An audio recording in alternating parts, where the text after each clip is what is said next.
I have 3 updates for you today, 9th of June 2026. Hello guys, welcome to this YouTube channel. The first update I have for you is the update about Alex Otti, the current governor of Abia State. He made a statement and I would like you to see what he said and review what he said.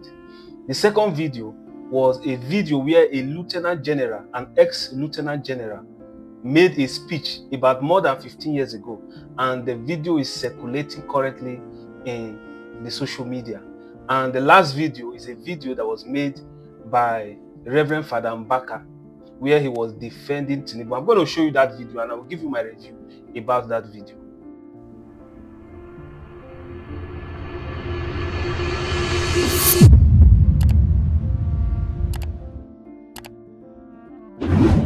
Alright, let's talk about the first video, which is Alex Otti.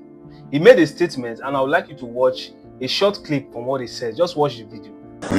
Electricity Regulatory Agency, and what we want to do is to have control of power in our own hands. We believe that geometric at maximum capacity of 188 megawatts would have excess capacity, and we can just wheel it to Umuahia and other parts of the state. And by God's grace, in a few years, we should also guarantee 24-hour power supply in Umuahia and other local governments. Now, why does this matter? It matters because a lot of manufacturers, industries, about 60 to 70% of their cost is in power, is in energy. You have seen that video. He was talking about how he's trying his best to see how the state can have full control of the electrical power, whereby Abia State will go out of the national grid, where they will be generating their own power, you understand, and controlling their own power, distributing and generating their own power. And I believe that that is a very good idea. One of the reasons why Nigeria is far behind is because there are too much concentration on the central government. And most of the time, one thing you need to know about Nigeria is that Nigeria is very large. So because there are so many concentration on the federal, on the central government, you see that the central government is helpless when it comes to so many things. They cannot manage it properly. The highest thing they can do is to sell it to private sector, who in turn will mismanage it. So most of the time, when the state governors has higher capacity to run their administration more effectively, at least it will be more better for the people, in short, in those places. When certain things goes wrong, they don't need to drag the central or the federal level. They will just go directly to their governors. So I believe that this is a very welcoming idea. Me personally, on my own opinion, I feel that there are so many concentration on the central. That is why you see that the central government cannot do everything. There are so many places they are neglecting. There are so many sectors they will neglect. Because why? Because they are just the central. Nigeria is very large. So it will be good that a system that will work, whereby there are certain major things the state will be able to handle it 100%. You allow the state to say, okay, handle it yourself. Imagine if different states, they are generating their own light, their own power. Just imagine it. Or where states are given the rights to leave the national grid. You will see that the national grid will be able to even contain so many states. There are some states that has the capacity to generate their own lights. When they start generating their own lights, you will see that the attention, the weight that the national grid is carrying will reduce. You understand? It will reduce a lot, and you see that there will be power supply in so many states that lacks enough power supply. You understand? In Nigeria currently, the power sector is being affected greatly. The second video is a lieutenant general.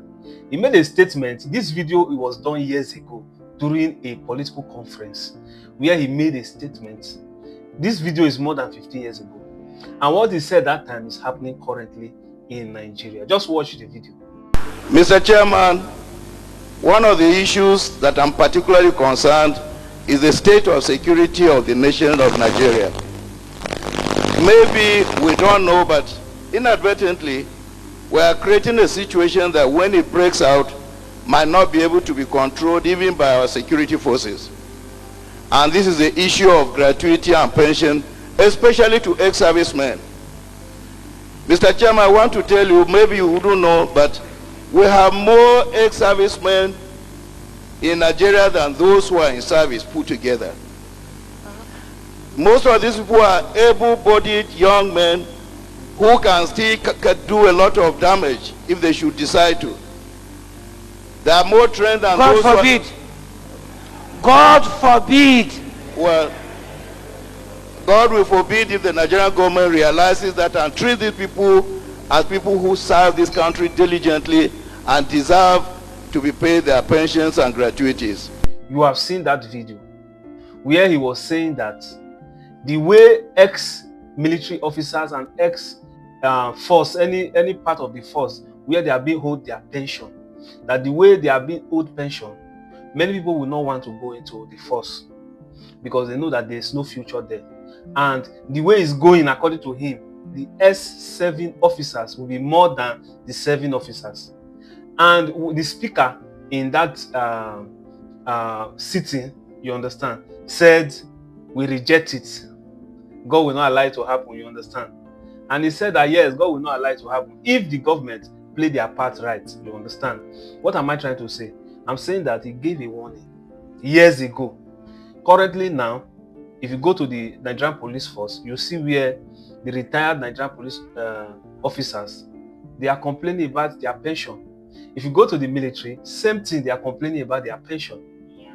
They are not being paid what is due to them after years of service. And what does that tell to other officers? It means that when it gets to your turn, they will not pay you too. So, and when you go to these forces, especially the military, you will see that they have a lot of shortage of personnel. That is why you see that the government is trying to tell the youth you can go into the military, and you see people are not willing to go. You understand? People are not willing to go. This warning was what they gave years ago, and they rebuked him in that conference. They rebuked him, but the same thing they rebuked him about is happening currently. That is why when you go to those sittings where you have those government officials, speakers, or whoever they are, when you see that they will start shutting down certain kind of things, these are aspects most of the time that they have to look into. The third video is a video by Father Mbaka, where he made a statement about Tinubu. First of all, before I will say anything about what he said, watch the video. Governor Makinde, wake up! Let the Nigerians march to your state. There's a governor there. We should hold Tinubu responsible if he's owing security votes of states.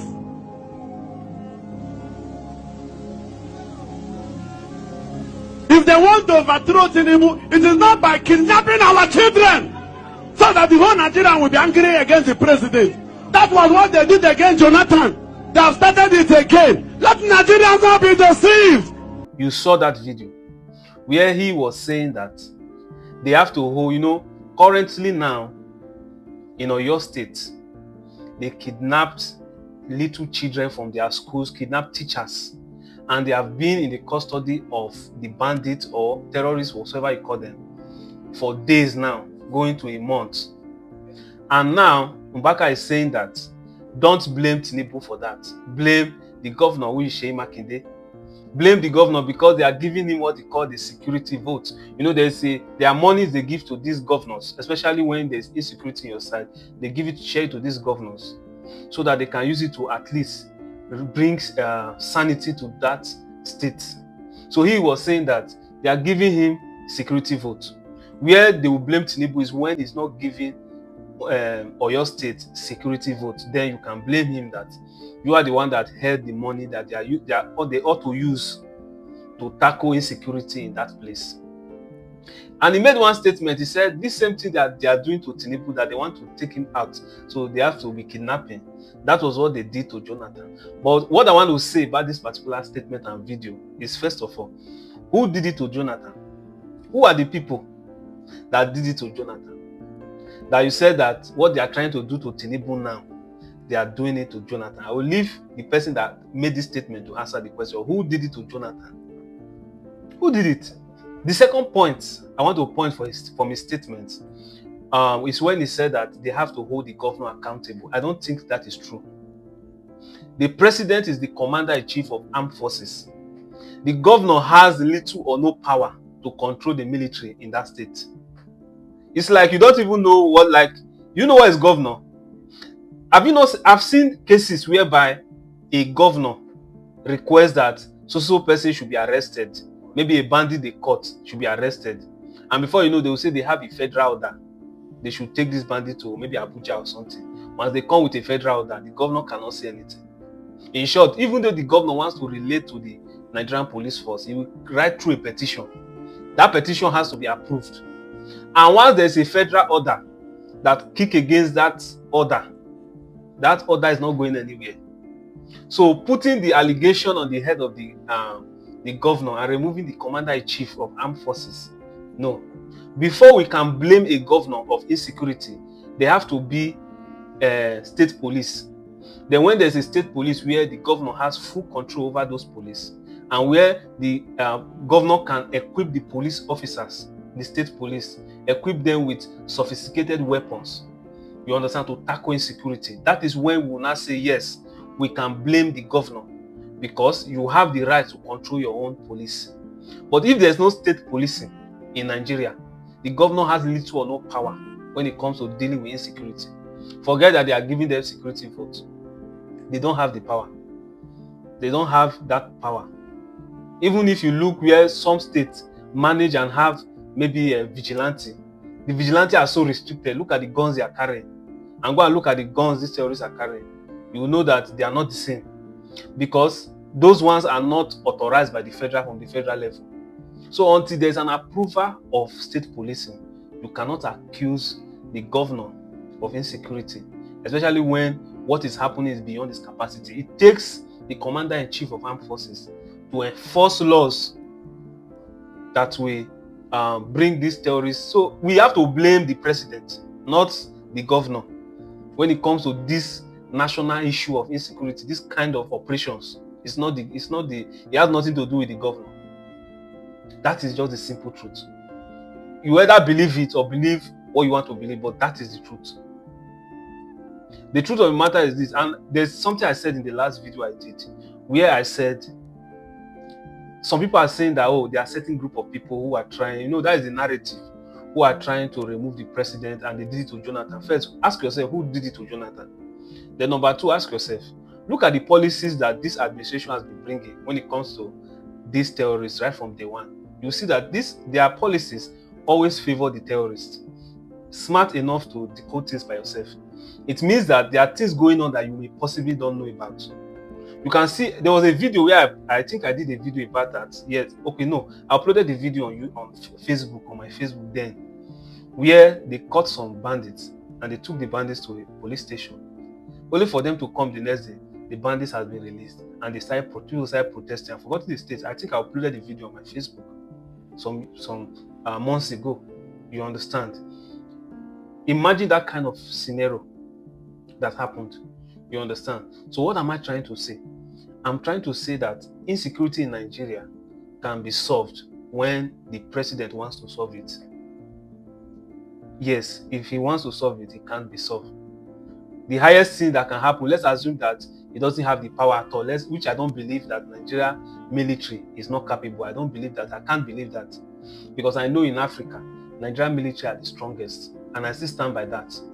But these military officers have no political will. They don't have any will on their own to do anything. They work through orders. You understand? Yes. So what am I trying to say? When he wants to stop, it will stop. Only if the federal level plan to stop it. If the commander-in-chief plan to stop it, those guys cannot operate again, because they will be targeted. That is one thing you need to know.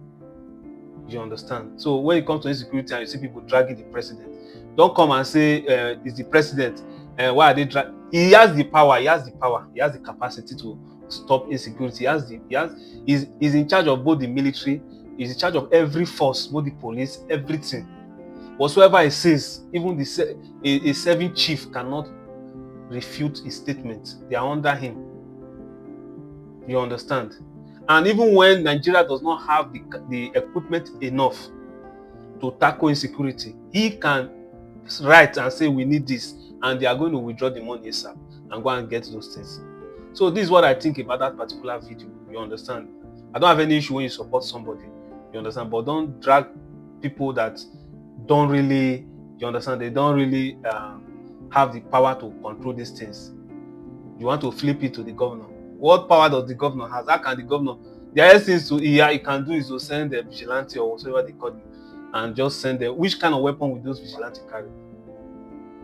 And compared to what those terrorists are carrying, it takes only maybe strong military weapons to be able to attack those people.